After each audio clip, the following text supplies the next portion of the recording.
Hindi ito mahika, totoong mini eksperimento ito.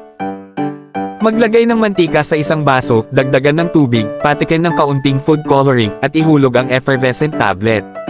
Hintayin lang ng kaunti at makakakita ka ng nakamamanghang pagsabog na parang bulkan.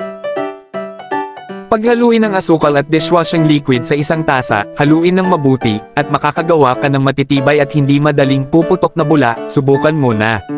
Magbabad ng itlog sa suka, white vinegar, ng isang araw at isang gabi. Pagkatapos ay hugasan ito, makakakuha ka ng translucent at parang elastic na itlog, parang century egg. Ang ping pong ball ay karaniwang lumulutang sa tubig. Pero kapag inilagay ito sa ilalim ng imbudo at binuhusan ng tubig, hindi ito aakyat kahit anong gawin mo.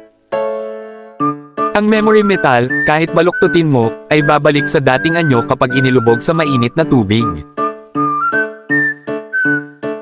Maglagay ng pinong buhangin sa plato, buhusan ng alak, tapos budburan ng 4:1 na halo ng asukal at baking soda. Sindihan ito at makikita mo ang mahiwagang itim na substansyang umangat. Ito ang sikat na Ferro Serpent experiment.